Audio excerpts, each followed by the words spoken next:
Hey folks, welcome back to Game Geeks. I'm your host, Kurt Wiegel. Today, 3 different books for the Star Wars Saga Edition role-playing game line. The books I'm going to be reviewing are the Jedi Academy Sourcebook, Scum and Villainy, and the Legacy Era Sourcebook. We'll start with the Jedi Academy and Scum and Villainy. We'll kind of do them about the same time. One thing they're avoiding doing is putting out splat books. That is, this is a book specifically for the Jedi, even though this is really kind of close to it, but we'll ignore that for the moment. What you have with the Jedi Academy Sourcebook is about what you'd expect. A whole bunch of new Force powers, talents, and feats, some affiliated orders, sort of like if you don't want to be a Jedi but you want to be a Force user, it gives you several more options for that, all of which are from the expanded universe. It gives you some sites of traditional Jedi power. It also gives you a lot for the darker side of things, for those of you who want to play Darksiders or Sith. It gives you some more options for Jedi lightsaber combat, some new, not really fighting styles, but sort of like abilities to go with the fighting style. It gives you some different types of lightsabers to play with, all of which gives you some nice detail that doesn't make the Jedi any more broken than, say, any of the other books would. The Jedi are still fairly well in balance, and I really like the approach this gives to holocrons, which are sort of like your Jedi three-dimensional data storage, and how to incorporate some Darksiders beyond just the Sith. Now, Scum and Villainy is sort of your fringe characters. It really focuses on, say, the scoundrels of your game, those that live just outside the law, although it's certainly not limited to the scoundrel class. There's a lot in here on bounty hunters. In addition to some background details, it gives you quite a bit on item modification, that is making your gear better, for lack of a better word. Like each individual item gets a number of gear slots you can upgrade with, similar to how you could modify your starships in the Spaceships of the Galaxy sourcebook. It gives you a lot of good information on shadow ports. That is, it's the star ports where the bad guys hang out, and they're kind of secret, and you have to find them. The one they give you, for example, is hidden inside of a comet that someone's carved out.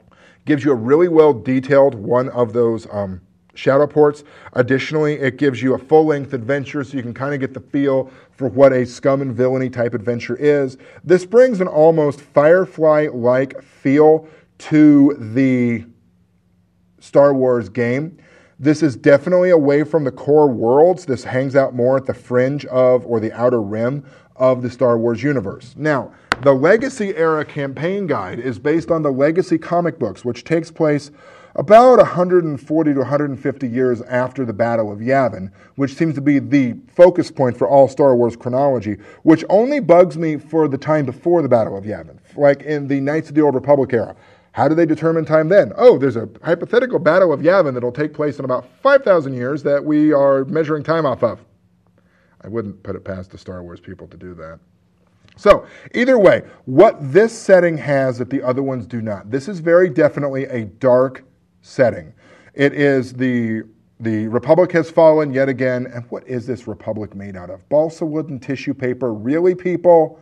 Anyway, the Republic has fallen. The Sith have taken over again. This is a lot darker of a setting than even the titular Dark Times, because the Sith Empire is pretty nasty. It's pretty heavily policed. There's more than 2 Sith now. The current Sith Lord, Darth Kryat, has said, Darth Bane? Who's that? Rule of 2? That's dumb.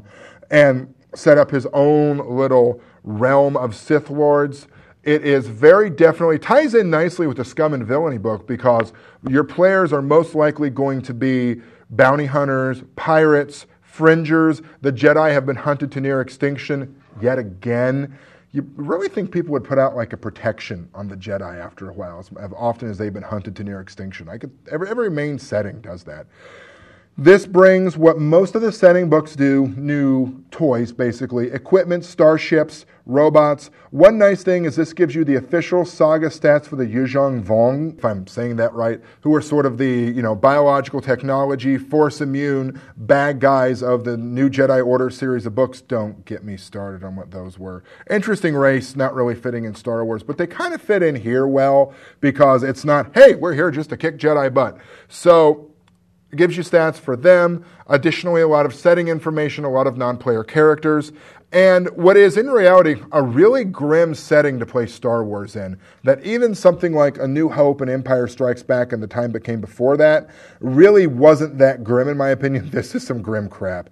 The final really neat piece this brings to the game is the ability to sort of tailor your character to you're of a lineage. So you could be of the Skywalker line. And then there's good things and bad things that come with being a Skywalker or a Solo or an Akbar. So if there's a major NPC from any of the previous games, or even one of your characters, if you happen to play like a Knights of the Old Republic game or something, that you really want to get like, well, I want my character to be descendant of my great character from the KOTOR era. Well, here's your way to do it. You give them a couple bonuses, a problem if you don't behave yourself, and you're off and running. If you like the Star Wars line, these are 3 very solid supplements for that game. For Game Geeks, I'm your host, Kurt Wiegel. Good day and good gaming. Do do do do do do do do do do do do do do do do do do.